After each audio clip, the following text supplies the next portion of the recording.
Sumamos 40.686 fallecidos. En estos momentos son 165 altas hospitalarias. Cambiamos de tema, pero siempre compartiendo o en intersección. Le damos la bienvenida a Jaime Salomón, candidato al Congreso por Avanza País, el número 8, candidato a la segunda vicepresidencia también, acompañando pues la plancha de Hernando de Soto, ex viceministro de Agricultura. ¿Cómo está, señor Salomón? Gracias por estar con nosotros. Buenas noches. Buenas noches, Enrique, y por tu intermedio saludo a todos los seguidores de TV Perú. Gracias por estar con nosotros. La pregunta de rigor: ¿qué haría Avanza País en términos de la pandemia? ¿Qué haría si accede a la presidencia? Todavía les va a tocar para la segunda mitad de año una situación muy compleja. Si tiene que resumir el mensaje, ¿cuál es? El mensaje, el tema de la pandemia, Enrique, es que necesitamos personas capacitadas, con experiencia comprobada en todos los sectores del país. Como bien dijo el doctor Castañeda, las personas que están en primera línea debieran dársele los armamentos, pero también debemos darle a la población la infraestructura necesaria y apropiada.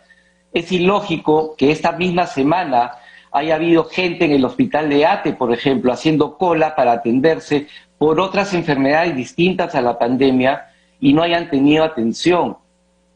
Necesitamos más que dar promesas que terminan incumplidas por muchos gobiernos, que terminan jugando lamentablemente con la vida de todos los peruanos. Lo que necesitan, y tampoco necesitamos una comisión en el Congreso que está evaluando el número real de muertos. Necesitamos trabajar juntos, todos los poderes del Estado. Lo que debiéramos hacer rápidamente es el tema de trazabilidad para poder hacer cuarentenas focalizadas, utilizando la tecnología que ya existe en otros lugares del mundo. De tal manera, Enrique, no pararíamos la economía nacional. Y va a ser un gran problema porque no se ha pensado en el 82% de informalidad que ahora, pospandemia o después de 10 meses de la primera ola, estamos teniendo. Era 72, ahora es 82 de informalidad. Después de esta ola, con la restricción general, donde la gente tiene que salir a trabajar diariamente para poder tener dinero y llevar comida a su casa, va a ser un gran problema. Salvo que activen rápidamente el tema del apoyo a la ciudadanía necesitada. Pero lamentablemente todavía no existe una sola base de datos centralizada que permita atender al ciudadano. Hoy en día el país tiene más de 3.000 bases de datos independientes. Así es. Parte del gran drama que pasa el país, y lo hemos venido comentando en los últimos días, usted hablaba de la falta de ciencia y tecnología, y una digamos, de las consecuencias, de las expresiones de esta limitación es la orfandad de data. Usted lo acaba de señalar, nuestros indicadores son pobrísimos, incluso lo vemos en el tan comentado exceso de fallecimientos. Hay 3 o 4 o 5 bases de datos distintas que se van actualizando de manera diferente, e incluso los medios internacionales que están viendo el tema no llegan a entender lo que pasa en el Perú. ¿Cómo revertir esta situación? Usted me habla de tecnología, me habla de introducir, pero el hecho es que hasta ahora el Perú, por ejemplo, no ha podido aplicar la trazabilidad, el Estado no ha podido hacerlo. ¿Cómo revertir esto de una manera más o menos rápida y eficiente? Te respondería en 2 etapas. Después del 28 de julio depende básicamente de los 25 millones de votantes que van a ir a elegir al próximo presidente y al próximo Congreso. De esa manera vamos a revertir rápidamente si es que la población elige a personas preparadas y capacitadas. Ese sería el gran paso para empezar a decir A, a pensar A y a hacer A. Ese va a ser el primer gran paso. Pero ahora, este gobierno, el actual gobierno interino del presidente Sagasti, tiene que empezar a trabajar identificando a las personas que están contagiadas, transparentar la información, decir la verdad. La verdad puede doler, que digan la verdad. ¿Son los 30 y tantos mil que dice el Ejecutivo o son los cerca de 90.000 que la Comisión del Congreso ha analizado? Hay que decir la verdad. Lo segundo, hay que dotar de infraestructura a las postas médicas, a los hospitales, a los lugares de atención de emergencia, para que atiendan a la población sin desatender las clásicas enfermedades que aquejan a los peruanos. Además, tienen que asignar presupuesto. Con eso vamos a poder pasar esta ola, pero insisto, Bien.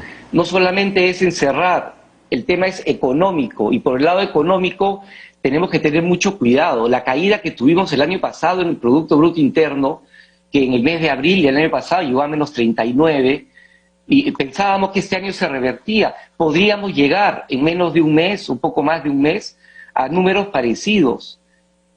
Necesitamos trabajar el tema económico. Hablando de eso, usted se refirió a las cifras de informalidad. Hay expectativas, pues, por lo que De Soto significa en términos precisamente de sus estudios sobre la materia, pero se encuentran con una realidad brutal, que es que el Perú tiene una recaudación de 13%, ha bajado 30% el año pasado, pero es 13% del PBI, lo cual lo pone a la cola. Ni qué decir de la OCDE, pero incluso frente a América Latina. O sea, el Perú se está encontrando con una serie de realidades realmente dramáticas, incluso la economía con los avances que se suponía había tenido. ¿Cómo va a ser un eventual gobierno de Avanza País para revertir esta situación? Enrique, lo primero es con personas capacitadas, con experiencia comprobada, que sepan, que conozcan la realidad nacional y que sepan exactamente qué hay que hacer. ¿Por qué? Porque ya identificamos cuáles son los problemas que aquejan a la población. El tema de titulación va a ser importante. Hernando propuso que se inicie el tema de titulación hace más de 30 años. El problema, como no lo escuchaban mucho en el Perú, terminó haciendo lo mismo en más de 30 países alrededor del mundo. La titulación será la puerta que abre el acceso al financiamiento.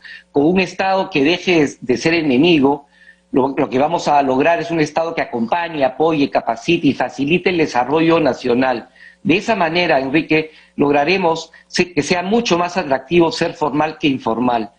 Ese 82% de informalidad podrá tener un trabajo digno, llevar alimento a su casa y generar trabajo en la población.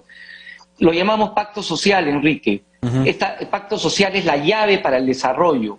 Un Estado que dé seguridad, pero que dé confianza, para que la ciudadanía confíe en el Estado. Ese es otro paso muy importante. Dentro de eso estamos juntando izquierdas y derechas, pero también vamos a juntar informal y formal.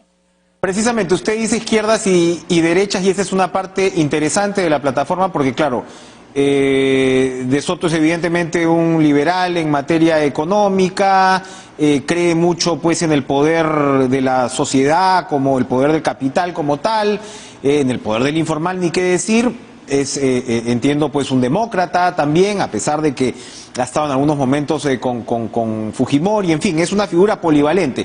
Pero ahora mismo, y para terminar, hay muchas preguntas con respecto a qué es lo que plantea Avanza País en términos de valores sociales o liberales como tal. ¿Incluyen, por ejemplo, a la población LGTBI?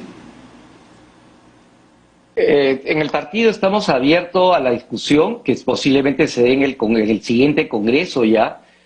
Lo que tenemos hoy en día, Enrique, es un Estado fallido. Se ha demostrado, llevamos más de 30 años con las mismas costumbres de hacer política. Necesitamos nuevos políticos que dirijan la rienda del país.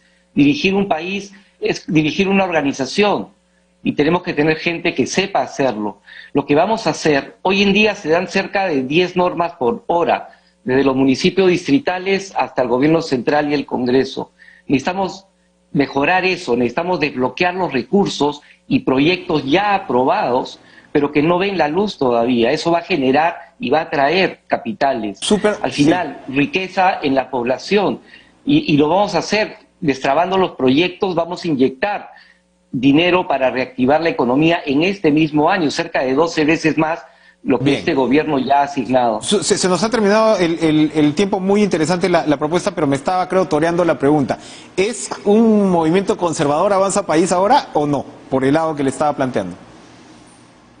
Avanza País, estamos abiertos a escuchar, estamos abiertos a dialogar, porque solamente uniendo a todos los peruanos y con el diálogo podremos sacar adelante el país. Bien. Jaime Salomón, muchas gracias por estar con nosotros, ex viceministro de Cultura, candidato a la segunda vicepresidencia de Avanza País, candidato al Congreso también con el número 8. Bueno, pensión.